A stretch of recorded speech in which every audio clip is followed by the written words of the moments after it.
Okay, good evening, everybody, and welcome to the Metaverse. I hope everyone can hear me clearly. Just wave if you can hear me.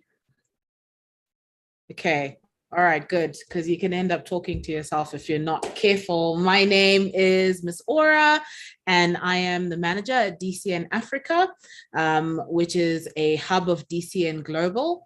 And this fantastic conversation is brought to you by DCN Global in partnership with World Learning.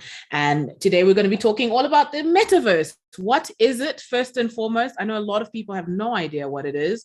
It's very confusing, very strange topic for a lot of people, and very, very mysterious, seems very technical, seems irrelevant to an extent. Well, I'm not on Facebook, so why does the metaverse affect me? And also poses a lot of fantastic opportunities, and also probably a few dangers in there, as well as anything that is digital and anything in the world. There's good and bad. So today, joining us today, we have a panel of incredible speakers. It's such an honor to be able to introduce such incredible people. I'm going to start with ladies first. So we have Mariam Lee, who's from Malaysia, and she's the strategic program manager at the IO Foundation. We also have Dimitris Dimitriadis.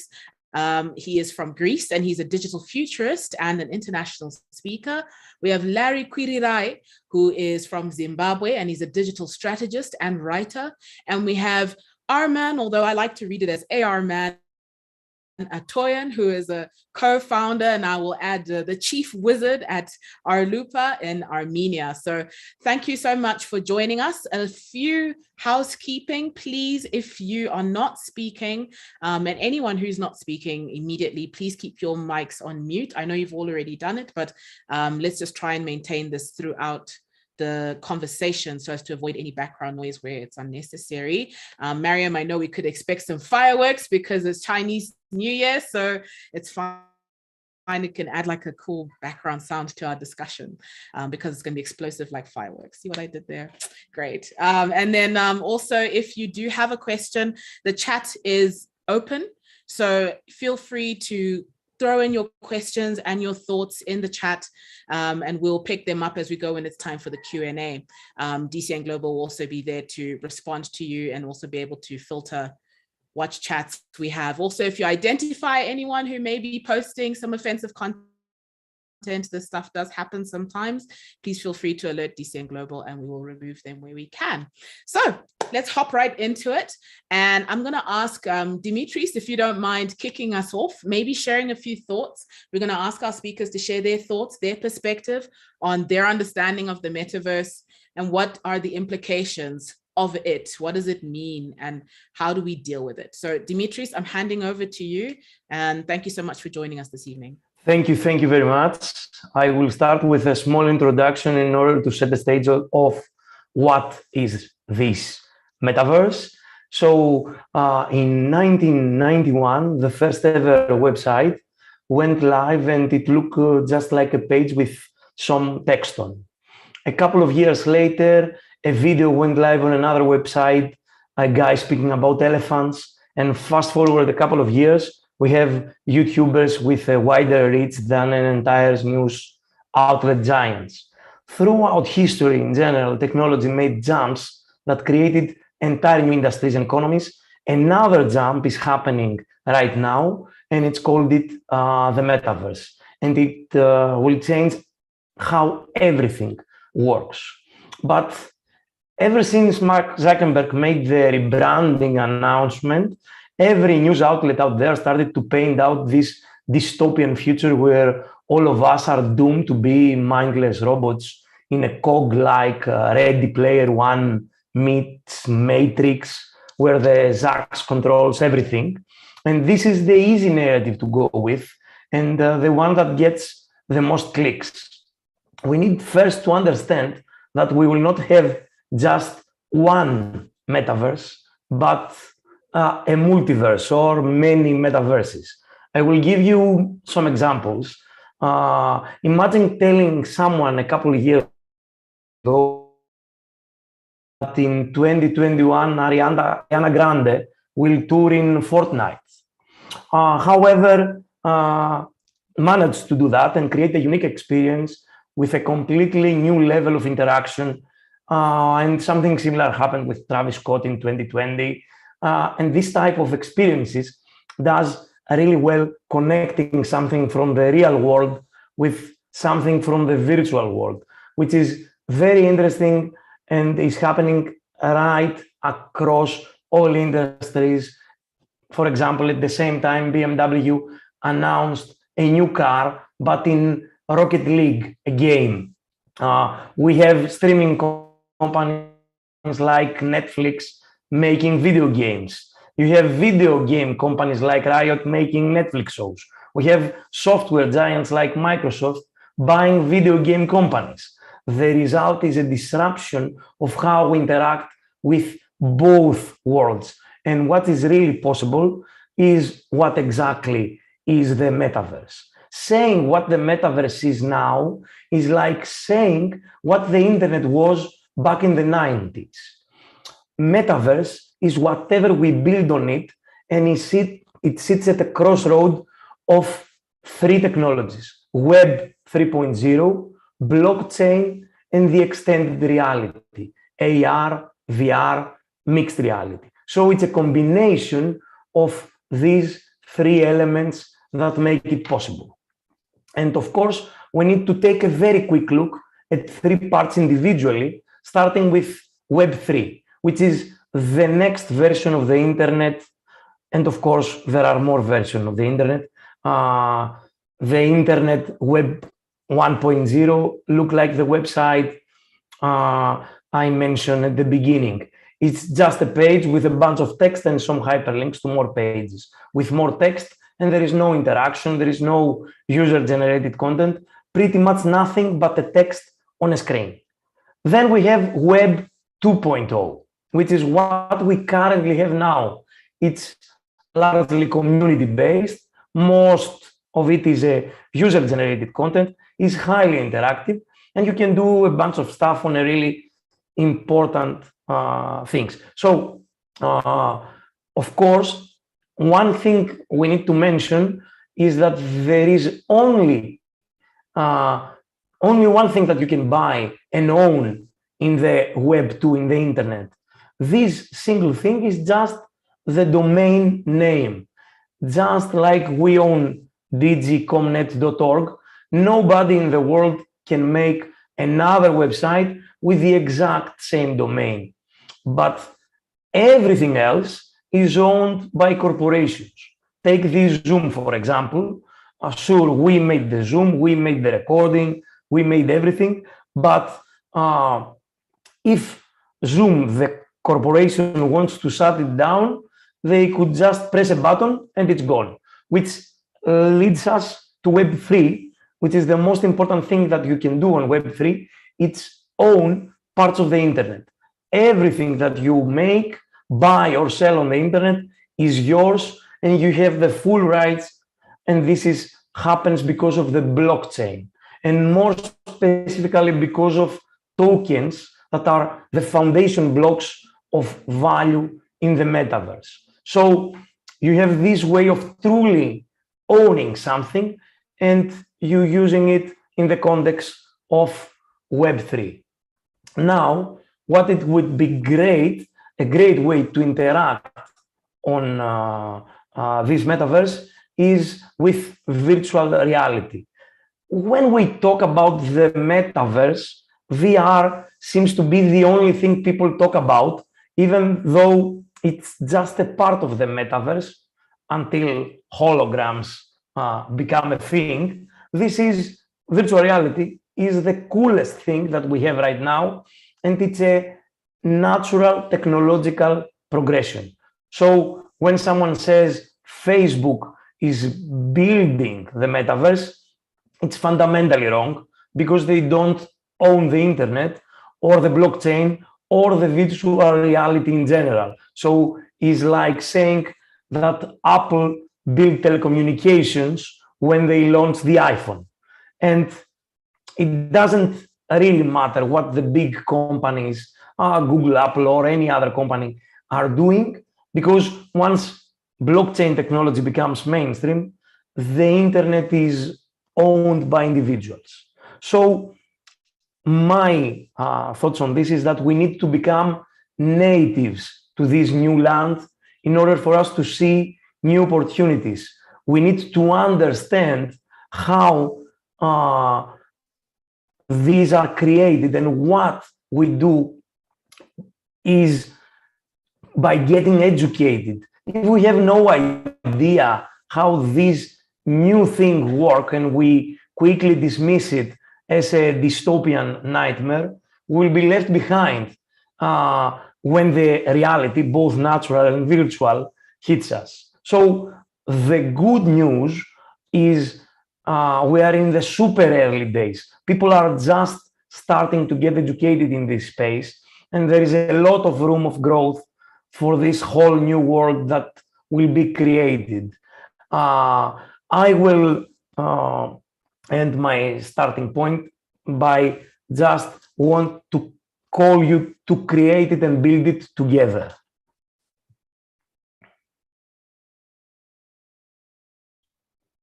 Lots of gems there. Thank you so much, Dimitris, for that very detailed perspective. I love how the chat is already alive. Sherry Culver comes in and says Web 3.0 is often called the semantic web.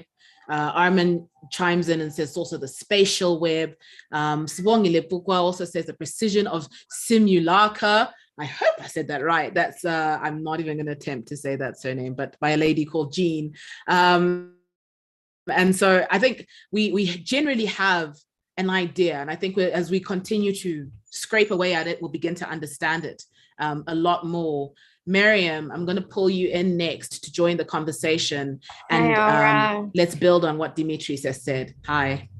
Hello. Hi. Thank you so much, Aura. Thank you, Mariana from DCN, and thank you, organizers, for having me. I am so glad that I get to speak after Dimitris, because he basically most of the things that I have to describe the metaverse, Dimitris already explained it very well. So I'm not going to be repeating what he just said.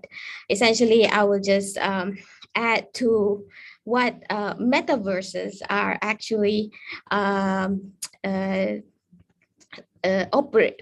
functioning as in what I would call a digital world order of the Web 3.0. Words aside, essentially what we are seeing here is the building of infrastructure, and we are at the beginning of the building of this infrastructure for the digital world that we will be living in via the means of immersive technologies. We have multiple forms of immersive technologies: augmented reality, we have AR, virtual reality, VR, we have mixed reality, MR, and then we have the extended reality, XR, and how many other realities that we can come up with as humanly possible in the future, we don't know. But essentially, we started seeing this in the times of like Pokemon Go, where you start seeing the popular version of an AR, augmented reality, where you take or impose a virtual element into and then impose it into the real world. And whereas when it comes to VR, it's purely virtual. So it can be an imaginary building or space, or it can be the virtual model of an actual or a real space. Mixed reality, you start seeing the merging or the blending of the real and the virtual world to produce new environment, or to produce new visualization where the physical and digital objects, they coexist and they interact in real time. And then you have this extended reality, which is a term that you refer to the all real and all virtual, basically all the AR, VR, MR combined, and human and machine interactions are basically almost blurred, and you do have interfaces, but very minimal, because right now, for example, we still interact with the digital world through a device or through a portal, as I like to call them, So what happens? What are the things that you will be needing then to live in a metaverse? Since we are emulating the physical world, So whatever we have in the real world, we can actually recreate in the meta world. And of course, you're going to need people, right? So you have avatars, but you've always had avatars. We've had 3D avatars all the time. What's different about this, the avatar in the virtual world, in the metaverse, is the complexity of the avatar changes. And then of course, you're going to need money. So you have currency. So which is why you see primarily metaverses are built on the DLTs, or more commonly known as blockchains. Because the cryptocurrency element that is in the metaverse is what's being used to buy and sell and to essentially operate in the market economy of a metaverse. So imagine all these stores coming up, as mentioned by Dimitris earlier. You have Nike coming up soon, announcing their own metaverse. You already have what is it, Uniqlo? So many big brands, you'll start seeing all these big brands having their own shops within the metaverse. And as Dimitri called it very accurately, it's basically, it's essentially new real estate. It's land. You're buying up land and you're buying up properties within the metaverse in order for you to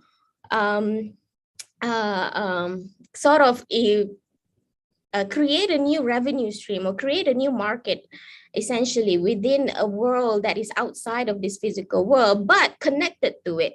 So imagine you can go into a Nike metaverse, and you can go and create and select which of the brand new pair of shoes that they just produced, and you can try it on there, and then you have the shoes delivered to you, to your address, to your real address. So you are interacting within that virtual world, but the effects, you can feel it, you can link it to your real life.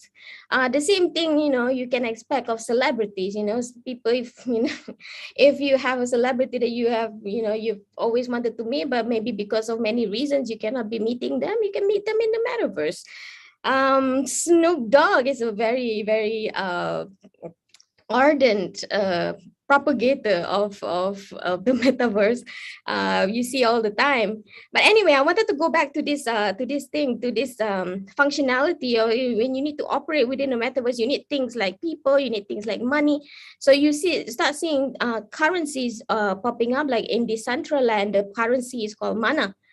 You start seeing dollars, just like how you trade USD with Singapore dollar or USD against the British pound. You have different currencies within different metaverses. In Somnian, the currency is called cubes. In the sandbox, the currency is called sand. So you create more and more new markets within what's already meta. Sorry if that's making sense. Anyway, let me just come to some kind of conclusion here before I would like to hear from the others as well. The end result here, like, what is it? What is the point of the metaverse? What are we seeing here? We are essentially seeing a total immersion of the human body and consciousness into the digital space. When you talk about sight, smell, touch, all these sensors that we have, all our biological senses, collecting data to be fed into a machine somewhere and then return back to you in the form of a new reality. So you will experience the world as a new reality. As I mentioned in the chat earlier, babies born today will already be experiencing reality in this manner, in this form. Precisely where we are standing at, essentially the term is called transhumanism. Basically, this is the blurring of worlds between humans and machine. We are at a crossroad. Again, I'm quoting Dimitris. Thank you so much. We are at a crossroad where, and we have, honestly, in my opinion, my personal opinion, we have passed the point of no return. And but actually, we do have hope. We are still very, very early enough in the conversation to have better negotiations over how are we going to build this world. We made a lot of mistakes with Web 2.0. We should not be making the same mistakes of building that infrastructure into the infrastructure of Web 3.0. And one of those mistakes was that we did not integrate privacy by design or human rights by design into the technological infrastructures that we built. Previously, it has proven to be such a mistake to make privacy and security such an afterthought. And we have already seen and heard reports of digital harms happening in the metaverse, especially with regards to harassment and sexual harassment for women, especially vulnerable. Now that we are at the beginning of this new phase, I guess the question we should be asking then is, how do we start building them with privacy by design in mind? As a conclusion, I would like to just add one more point. All these technologies have in common is that they are all designed to get to know people. All digital technologies are designed to know people more so that they can have a model of you, a digital model of you as accurate to you as possible. The KYC, the know your customer industry, they will be making a lot of bank. They will be essentially making a lot of business with these kind of technologies. Imagine if you can have an exact model of that person and their life, and then infiltrate their life through a metaverse. The amount of information people can have on you, that can be a source of concern. And so I will stop there for now. Thank you so much, Aura. Back to you. Thank you so much, Miriam. I think you'll agree with me that we're getting very closer to demystifying, let me use that term, demystifying the metaverse. Dimitris gave us a fantastic introduction that sort of explained what is it. Miriam has channeled us into how does it work, what is the functionality, what are the different aspects of the metaverse. And then we're going to go on to Larry, who will also then share another perspective around even just communication, breaking it down a bit more. But before you start, I just want to very quickly welcome Professor Panagiotou. Hello, welcome, and thank you for joining us. Hi, everyone. Thank you for a very interesting webinar, and thank you all for being here. Nothing more. Thank you all. Thank you, Nikos. Okay, so Larry, please take it away and help us continue to go down this awesome rabbit hole that is called the metaverse. So hi, thank you very much, Aura, and thank you for everybody who was involved in this discussion. I'm very fascinated. The last two speakers said a lot of things that I've said. I think they touched on some of the surface arguments that I had presented, but to just give a little bit more meat to that is what I intend to do. And what I did when I was preparing this, I say to myself, how am I going to explain this in a way that I'm almost explaining that in a simplified term? The thing that I think in Web 2.0 we got a lot wrong is that we use a lot of technical terms and we fell in love with the technology and not so much how to understand it in a very simplified and very communicable language and so forth. So the disclaimer, I'm definitely going to get onto the metaverse. There's no option but to get onto it. But you'll find that I have a lot of real criticism of it and a lot of things that we should worry about. But for us to segue properly into the criticism of it, I'm going to talk about some of the pros and why we are going to have a bit of a chat about why the cons when we talk about those things. So metaverse pros that are important for me is improvement of communication. I'm from the communications industry, so that's important for me. To interactive experiences between human beings, graphically edited 3D virtual environments, the immersive experiences where participants could discover opportunities for dynamically engaging with each other. And that sort of thing. Rather than interacting with other participants through a computer screen and microphone and speakers, you can also access virtual offices or classrooms in the metaverse, and will allow us to explore the virtual workspaces, learning spaces, 360-degree views alongside interacting with the lifelike digital avatars of other participants. The Metaverse Advantages also include expanding social media beyond Web 2.0, so you can get some really cool things that exist in 2.0. And I'm going to speak in the communications aspect, which is marketing. And Metaverse will bring the inherent benefits of social media for marketing and branding, along with additional benefits. An example, businesses that, as mentioned earlier, and marketers could capitalize on the value benefits of virtualization through the metaverse. Brands could create digital versions of the products they already have and solutions. And then also users can gain real-time experiences of viewing and checking specifications for these particular products. And you could also drive growth in terms of new avenues for e-commerce based on precedents of augmented reality. Going in, there's electromyography, which is EMG, is defined as the hardware technology that uses sensors to detect and record electrical activity from muscles and convert it into input. So in simple terms, what EMG will be able to do, and Facebook, for example, or Meta, as they now know, are already saying they work in that input. You'll be able to input data by just thinking about it.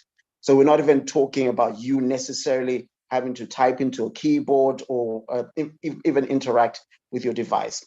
The headwear is going to get better. So I know a lot of people worry about, oh, this headwear might look awkward when I wear it.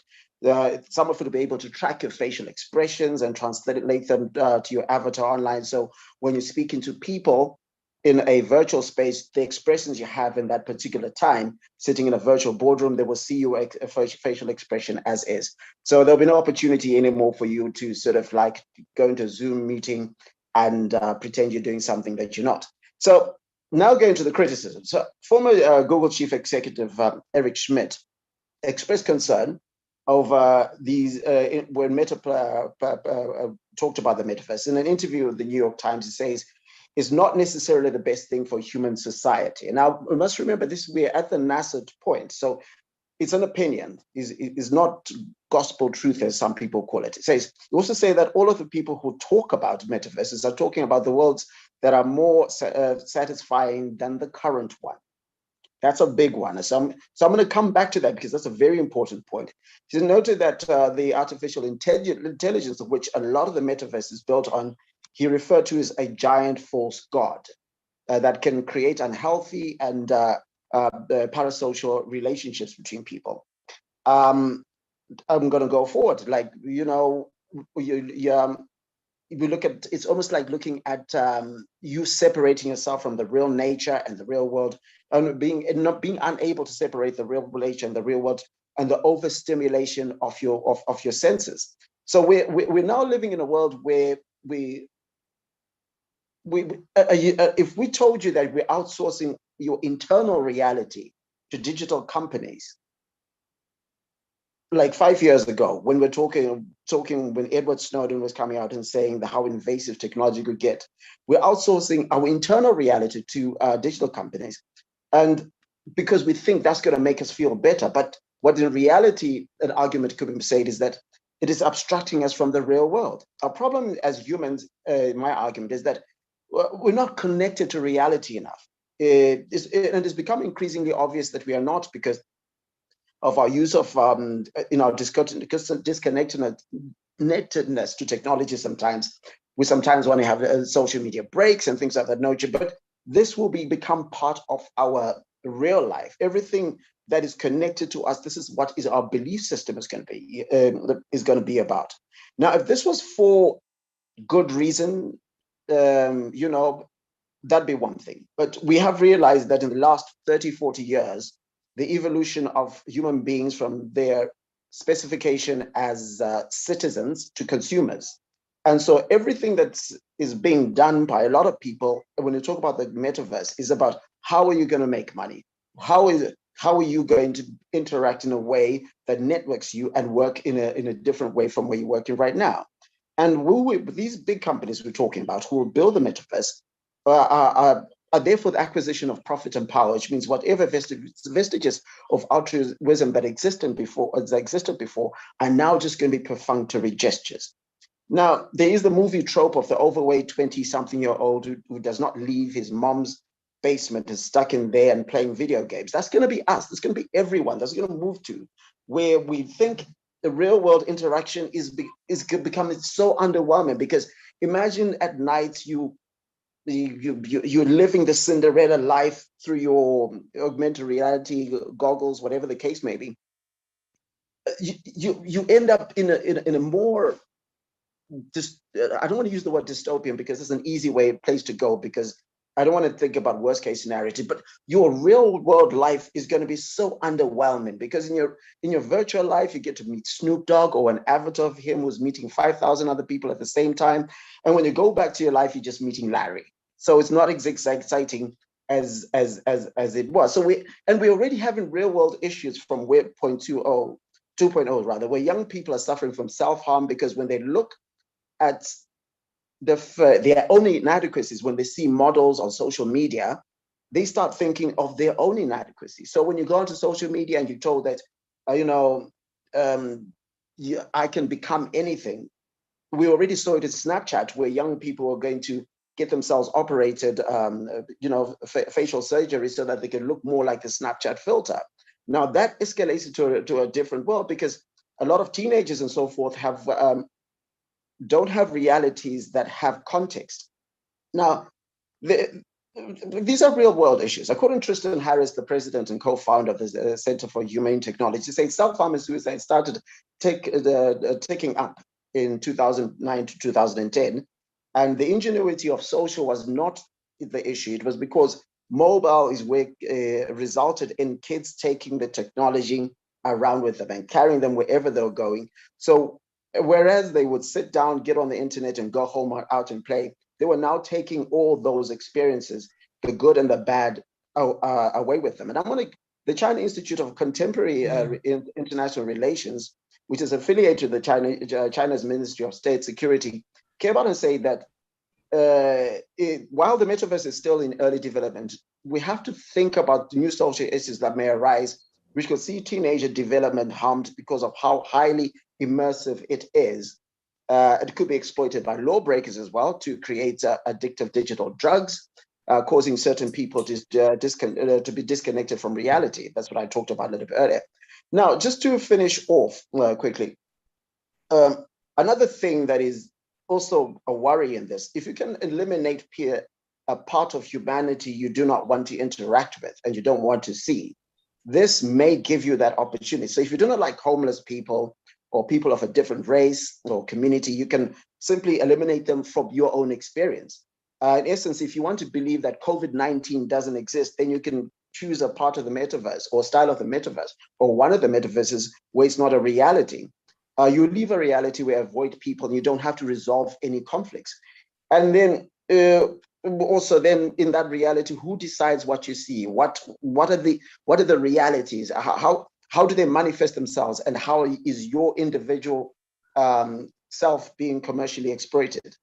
I know there was a bit talked about the data aspect. I know I've got a lot more stuff to talk about this, but the aspect of the sharing of data is important, because I mentioned earlier how immersive, for example, EMG is. So imagine that this EMG is able to pick up on your brain impulses. You don't even understand your own brain impulses. They have that technology. How is it that they're going to use it? And that is going to be a real conversation we're going to need to have. And while we can say in the best intentions, we can be proactive instead of reactive, as opposed to what we did in Web 2.0, we must realize that a lot of these people who are going to build the universes, the metaverses that are going to be created, are not there for altruistic purposes. It's about money. And when we understand that, even things like moderation, how invasive it's going to have to be, what are the tattoos that are going to be on a virtual reality, an avatar version of myself, the t-shirt I'm wearing, that means I'm going to have major surveillance on my own experiences for moderation purposes.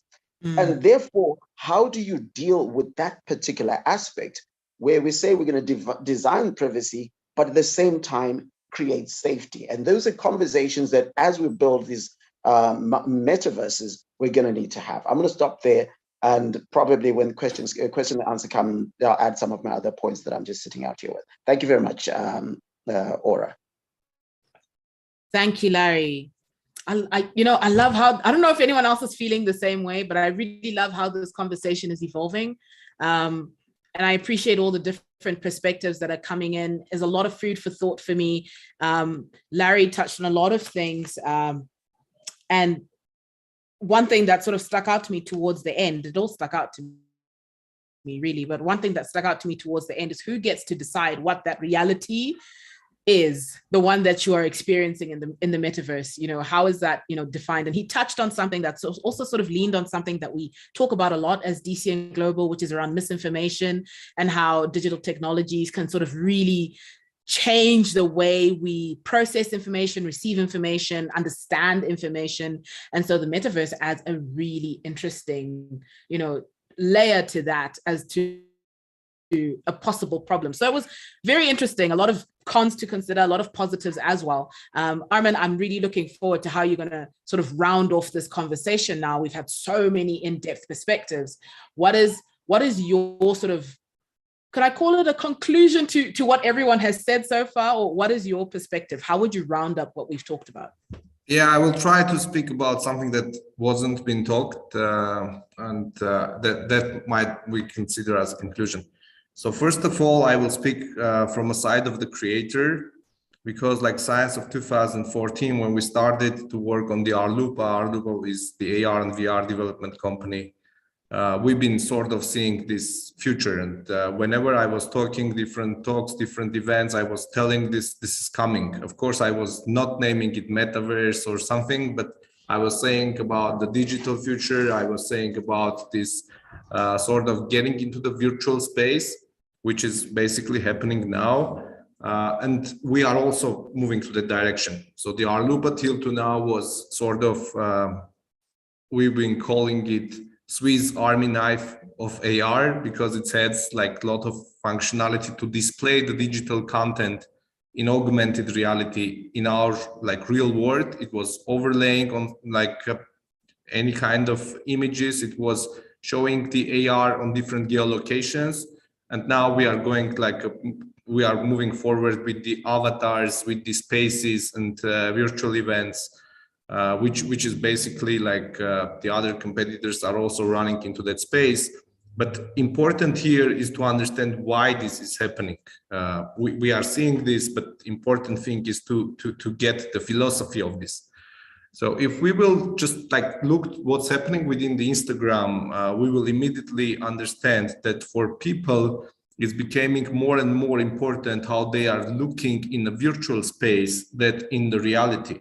So they are taking care of, like, they can work 30 minutes on their virtual filters, these virtual makeups to look good on their Instagram post, but they might care less when they are getting out. If we will like just fast forward this, we will understand they're gonna care more about their avatars than their like real look, because their community, and the important thing is here, the people are forming those communities in the online spaces. They are finding the new friends, which could be, you know, like living everywhere in the world. And within the metaverse concept is getting more attractive because they can find communities that they want to hang with. They can find like friends, they can find co-workers. They are working everywhere in the world. And if you will think in that perspective, for Gen Zs, like for the new generation, it's definitely going to be more attractive to think about their digital ownership. And in the metaverse, it's like the important part of the puzzle, like also Dimitris mentioned, it started to happen when the blockchain was introduced and the NFTs was introduced. So when people can own something like unique, they can wear like a Gucci like sneakers that only 100 people has. And the experiment that the Gucci did, they created these virtual boots that was just digital. So there was no real version of it. And like the people been taking the pictures of that virtual boots, which they've been wearing in augmented reality, and been posting on their social media. And the sort of the effect of it, it's almost equal as they will get the real boots and will take a photos and share on the Instagram. So if we will just try to fast forward this, we will understand that the brands and a lot of companies now will try to transform and will start offering, you know, digital clothes for the avatars, like digital spaces where people can go and hang or create the events, or educational spaces, etc. So this means this is like really huge transformation that nobody can escape. Like if some big brand, if some company will miss this chance, probably they will just like gone in a few years. And now every company, even the country level, we should start thinking about the strategy, how we're going to create the strategy so we are not missed out. I believe some countries who are more advanced, and they will try to position quickly themselves as a friendly to those technologies, they can benefit highly, because they can start becoming like interesting place for the startups to go there to create their companies. They can become interesting virtual citizenship places where you can obtain, let's say, your passport in that metaverse, and then you can own the land and etc. All the crazy things, but this is happening, and all the philosophy of this again is about the personal ego of owning something. Like people by their nature, they are trying to own the houses, cars, as much things as they can. And the same replicated to this metaverse and the digital spaces is going to be replicated in the same way. And it's going to be just like way faster, way aggressive. And of course, here we are coming to the very important issue. It's a compatibility. We are speaking about like now different metaverses, like the Meta is building their own. The other companies will start doing their own, because nobody wants to have like a one winner. Nobody wants to have, let's say, one big corporation that owns the space. And eventually everyone will try to do their stuff and to find their niche, to find their community, people who belongs to them. But the important thing for the metaverse is going to be this interoperability. So for example, if I own something, if I own digital watch, let's say in our Lupa metaverse, I should be able to view that in the Facebook, in the Meta's metaverse, in the Apple's verse or whatever. And this is very important thing, that even those verses will be different and will be owned by different corporations. This is something that everyone should start think. If you own some digital asset, that should be transferable through all these verses. And I believe that's something that is very challenging, because like Facebook will try to own everything on their side. They can say we own the WhatsApp, Instagram, what else you need? So this is enough. But this is something that in a policy level maybe should be regulated, so those assets by nature should be transferable. And I will stress this point. If someone here is like about creating something, they should like really consider this, that the user, when we are speaking about this owning something, as Dimitri said, that should be really in the core, that should be in the DNA of the digital asset, that it's not belongs just to the one verse. It's really multiverse, and it could be transferred. I think this is it from my side. I will be happy to answer to any questions if our audience has. Thank you so much, Armin. I feel like that was the perfect roundup to this conversation.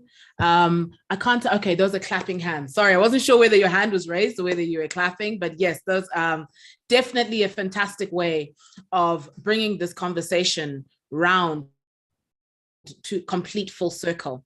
There is so much happening in the chat room. I am barely able to keep up. And we've been sort of having parallel conversations as well. I'm going to try and pick on a few, if you'll be a little bit patient with me, because I'm scrolling up to just touch on it a little bit. So there's something Dimitri threw in around the metaverse will be the most powerful marketing channel for the brands of tomorrow. There are trillions of dollars of potential ad spend available to IRL brands in the new metaverse. Entertainment and media are a massive opportunity, with concerts, sports events, and conferences all ripe for disruption. And Miriam also threw something in there that was quite interesting. Forgive me.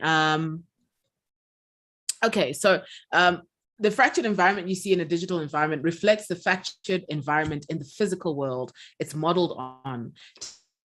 To fix that, we must fix the disconnect in the real world first. So I think that's a really interesting perspective to throw into everything we've sort of dived? Gosh, English is refusing me today. But everything we've dived into.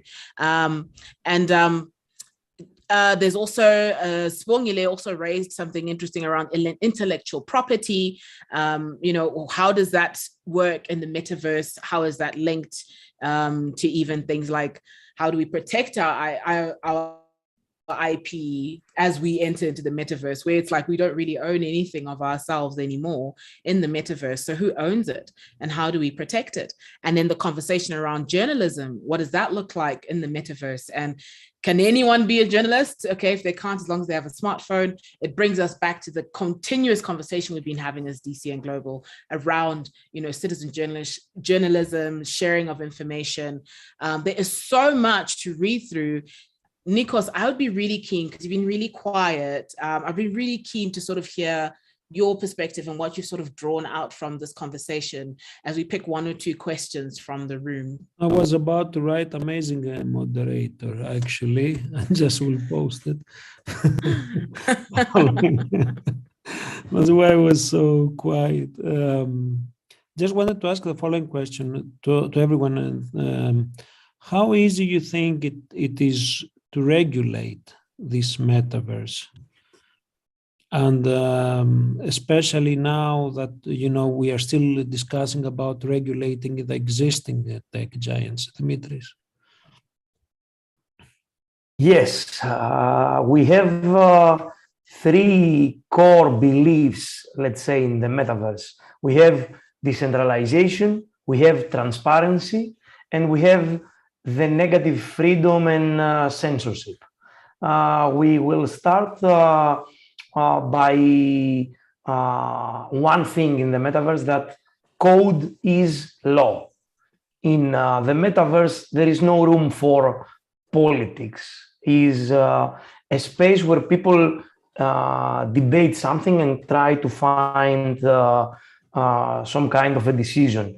Instead, structures are set up in a ways that the human element is augmented by codifying, and this structure is decentralized autonomous organizations or smart contracts.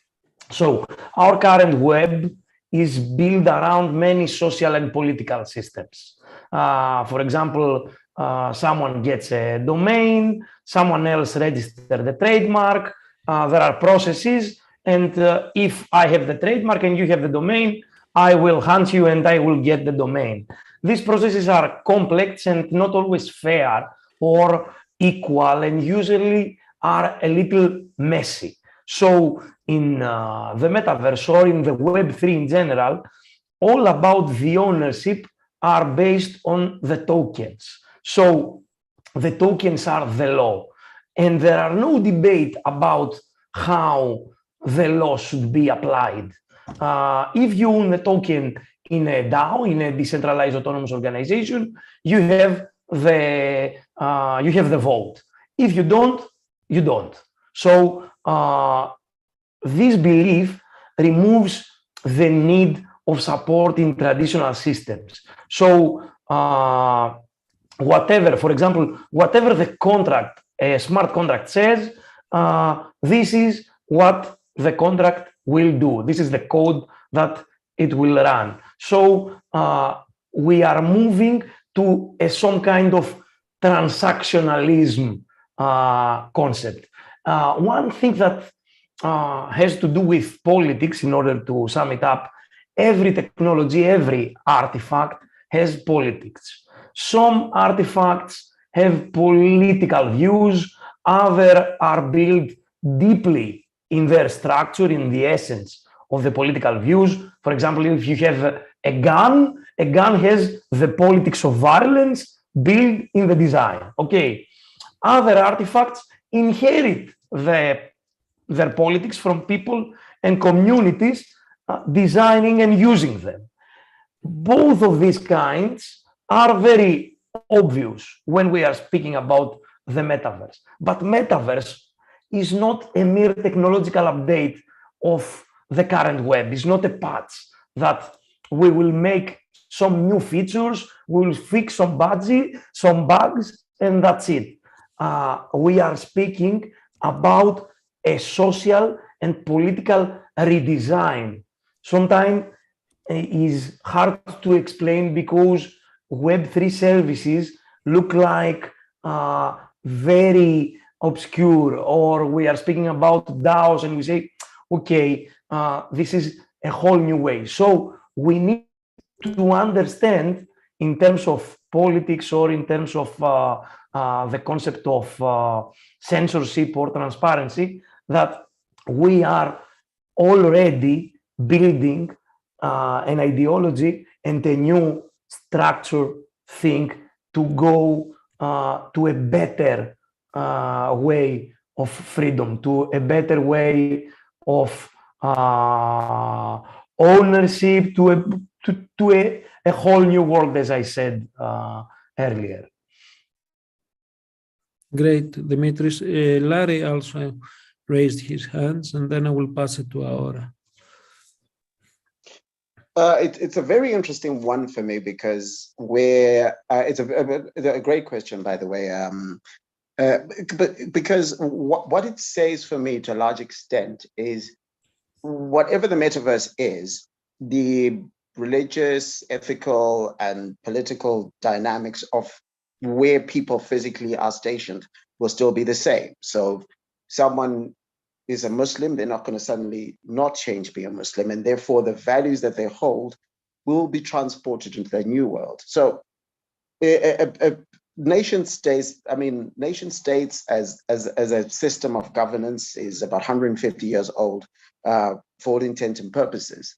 So it's going into an unknown space, but fundamentally, I think to a large extent, much like what's happening with the ideas around creating central government-based blockchains and cryptocurrencies, we probably go towards metaverses that maybe might be geographically balkanized. So Southern Africa, for example, where I come from, where there's very little technology that will be able to support a lot of these ideas, they will find a way probably to store their servers here, if that's the way that it will work, whatever way that the government of Zimbabwe works. And therefore, that's how regulation will happen. On a grander scale, where it comes to Meta, the governments already are very uncomfortable with how far Meta is going in as far as how it affects public policies in countries. So I'm thinking that's where I'm going to see regulation work. And so the only way that companies like Meta, if they create platforms, will be able to work with a country like Zimbabwe or South Africa is if they integrate into Zimbabwe's version of Meta. To give an example of something that happened in a similar way is when Nigeria switched off Twitter until they felt like Twitter had to be have some sort of presence in Nigeria so that it could be regulated by Nigeria's laws and things of that nature. So ultimately, because of the way we ultimately will be geopolitically and how our belief systems will continue going forward, that's how I think regulation will come. It will still be territory-based. Thank you, Laurie. Ahora, and Arman wants something actually to respond to what Marina asked. Arman, do you want to take this question? Regarding what's the question? Can you repeat, please? If you're a startup and need a specific VR space with Meta, how likely you are to get it, and what you need to do? Should you first grow and then get to Meta, or grow with Metaverse?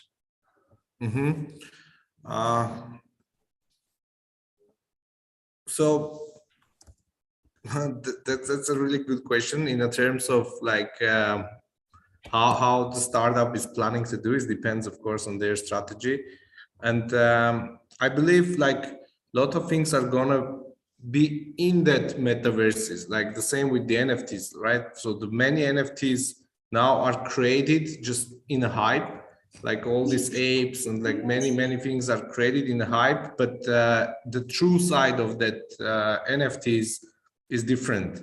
They should be considered as a utilities. They should be considered as access tokens. For example, your startup might create some interesting experience for the users, and it might allow only the NFT holders get there in that virtual world if they own that NFTs. And if that metaverse is really successful, then on the secondary market, the tokens will grow in a price because everyone eventually would like to be part of that. I think we should, one important thing, one mistake that often happens in a VR space, we are trying to take our real life experiences and just convert them into the VR.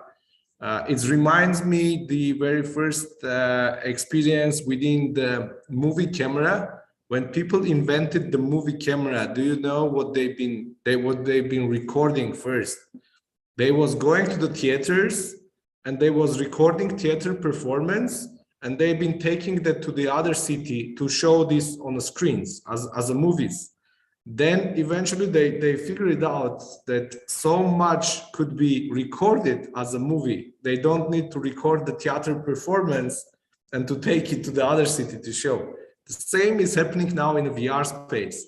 A lot of people are trying to replicate exact the same experiences that we are doing in this reality. But that's the most interesting part. They should think about the limitless opportunity they have in VR. So they can think about that there is no gravity, that there is no many things that we have in our reality, and they will have more freedom to create some new experiences where people will be interested to try, to pay for. And I think that's the more interesting space that startups can look to, some kind of new kind of experiences that people cannot have in this reality.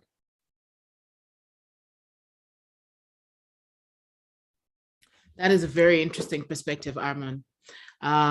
I hope that answers your question, Marina. I hope you've taken some take homes. I don't even work in the VR space, and I've taken some take homes there. And I think we have so many questions, and I'm going to take a few liberties and maybe stretch an extra 10 minutes, if that's okay with the speakers. If you don't mind committing maybe an extra 10, maybe 15, I'll see how I feel.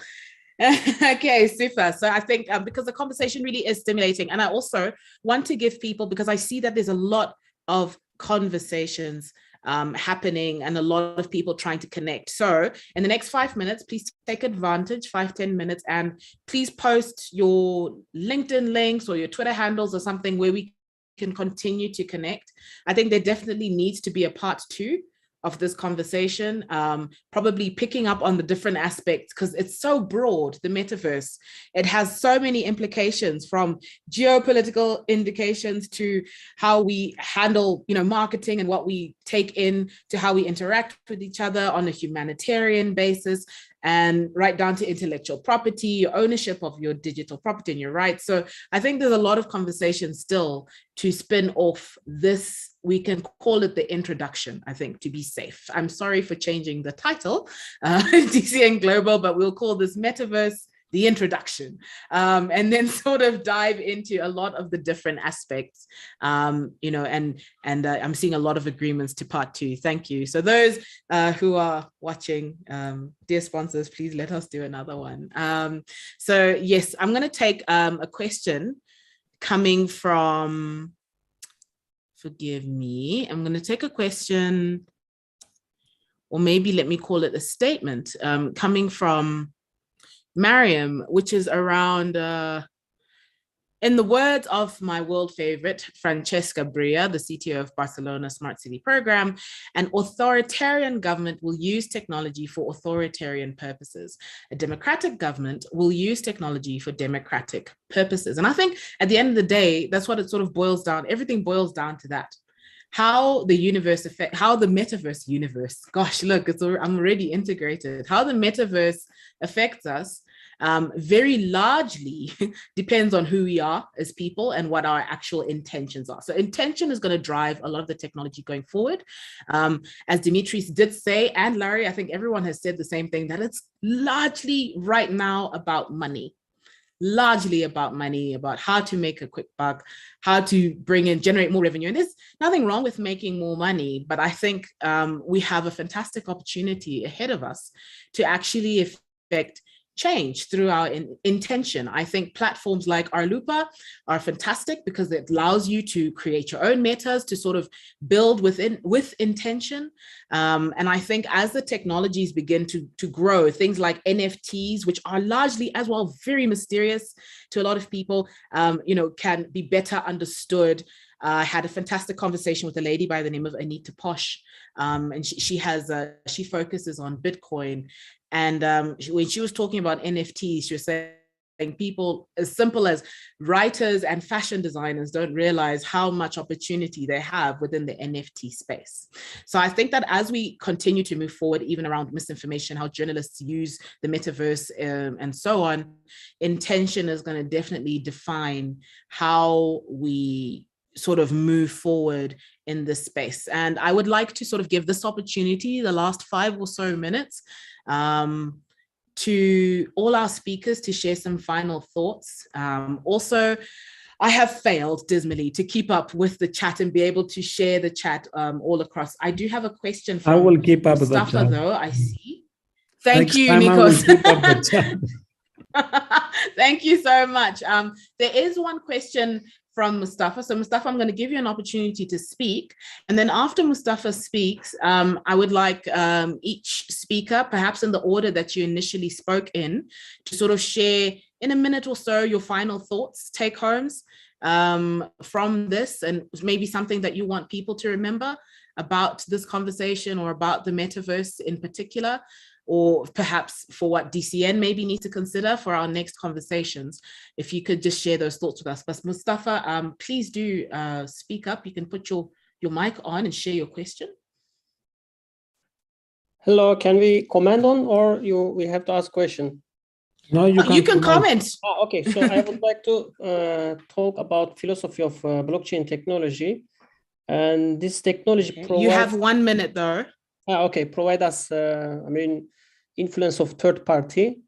So we don't need third party. For example, the banks or states, they are third party. Let's say when we own the land, when we buy houses, we need to have land register. But in blockchain technology, the ledger that registered and this consensus accepted by all people in the world. So we don't need third party. So which means the power of the state will not be over citizen property. That's why many countries, they are afraid that they will lose to control the citizens' properties. That's why they try to ban the cryptocurrency and this metaverse things. So that's why they are talking about now regulation, but I think it's not easy to regulate, especially the blockchain works with the methods that works with proof of work by validator. It's really hard to track. So that's my comment. Thank you so much, Mustafa. And I think that's answered a lot of questions and also just a lot of thoughts around in the space, in our chat space. So I'm now going to hand over to our speakers. So Mariam, I can see your hand is up. If you don't mind holding on to your point until your turn comes, forgive me. And Dimitris, if you can start off our sort of conclusion, our round of conclusions. Of course, I can start. One thing is the promise of the internet, of giving people access to information, and with Web 2, potentially the power of publication, is not supposed to be replaced with an unregulated casino that will burn the planet to the ground due to energy demands. So I can hardly come up with this kind of vision. So as regards the Web3 and the metaverse and all the DAOs and NFTs that we already discussed, we need to wrap around our heads that we are very, very early everything about our digital and ideally our analog selves will have a function in this new world, and we need to educate ourselves in order to build a better new metaverse. Why? Because now is the time to understand this radical new way of communication, radical new way of living, and this will be a new pathway of bringing the humankind to a new meta era. Okay, thank you very much for the invitation. Thank you so much, Dimitris. Mariam. Thank you very much, Aura. Thank you very much to the previous speakers for the wonderful, wonderful conversation. I guess for my final words for this session is that as we see the development of the metaverse increase, we actually see also the distance between ourselves, our real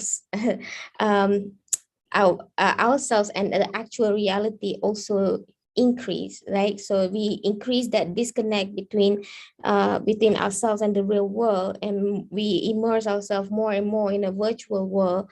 Whether or not that's a good thing, that's actually up to us. We have that ability to decide how we are going to utilize this technology, because the technology is definitely here to stay.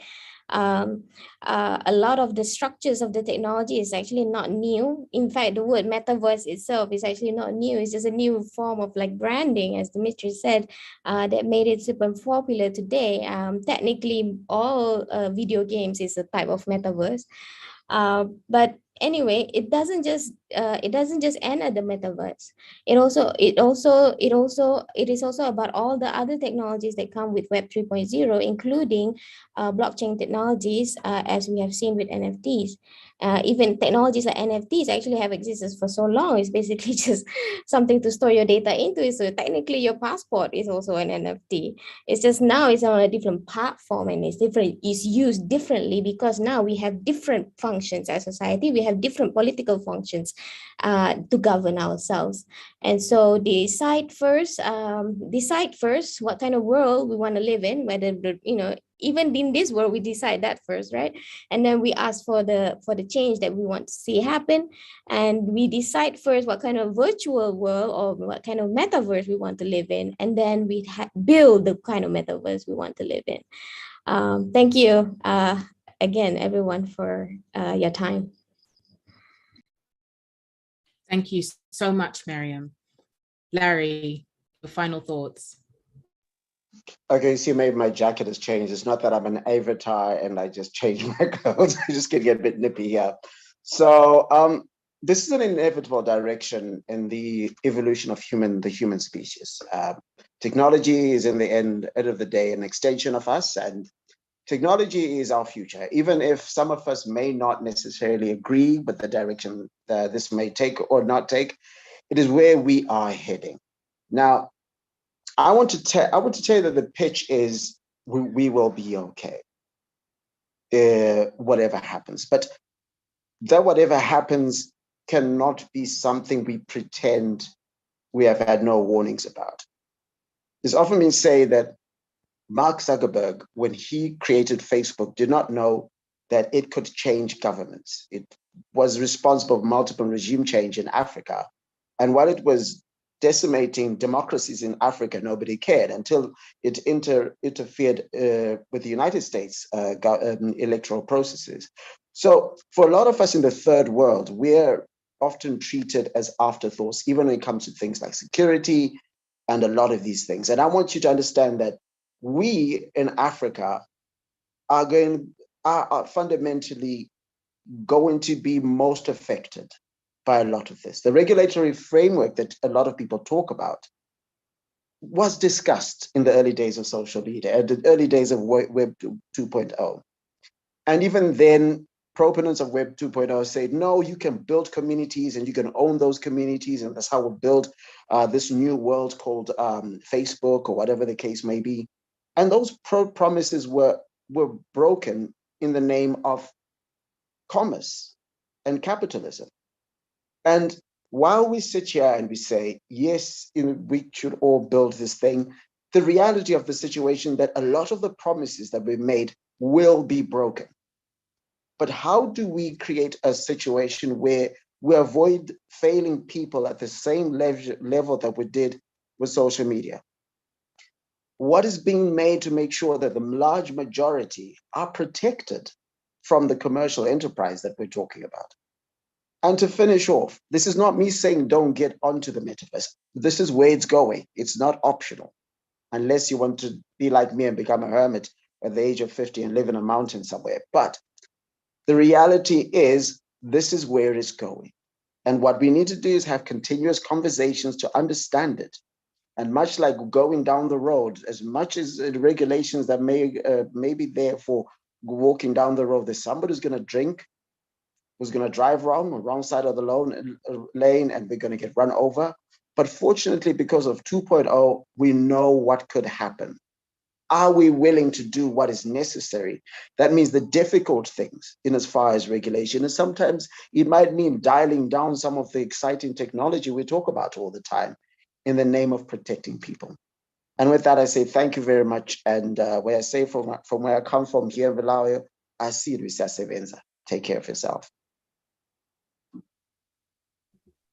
Siyabonga. Thank you very much, Larry. Armin, your final thoughts, please. Yeah, I will agree with that point that the progression never could be stopped, and seems that this next evolution of the internet is the metaverse, and like Web 3.0 is here, and we should really shouldn't afraid of it. We should just try to make it work well. We should try to fix the problems that we had on a previous version of the web. And here the most important is to always know that, of course, there are some risks, but the technology is always helped the people evolution, and this time is going to be the same. We shouldn't afraid, but we should try to think about it more. We should try to know how to sort of teach people how to use it, because that was valid comment. Like when a lot of people didn't know how to use the social media, they lost finances, they had a lot of troubles. And now is the same. And the fakeness now is going to be in a different level with this deep fakes. You will never know whose avatar you are talking with. Even it might look like your friend, but that could be a different person, and a lot of risks are gonna face. But we should really think about the technologies advancing, and we should try to get the best of it. I just want to also add that I'm really missed the offline meetings of the digital communication network. So I hope soon we can see each other physically. But also we can consider to set up something in the metaverse. We should think about having maybe some avatar-based meetup somewhere in the alt space, VR chat, or the other spaces. And again, thank you for invitation. Thank you for having me. Whoever needs some consulting or have some questions, feel free to reach me out on the LinkedIn, Twitter. I will be happy to answer the questions or assist as much as I can. Thanks. Armin, thank you so much. And that is a fantastic suggestion right at the end. We're going to have a DCN Global Meta Space. Mariana, good luck. Good luck in setting that up. It has been an absolute pleasure. I have learned so much tonight, and I hope it's, well, for some it may be this morning, this afternoon. I hope you've learned something too. I hope you've taken something home with you. We definitely need to have another conversation.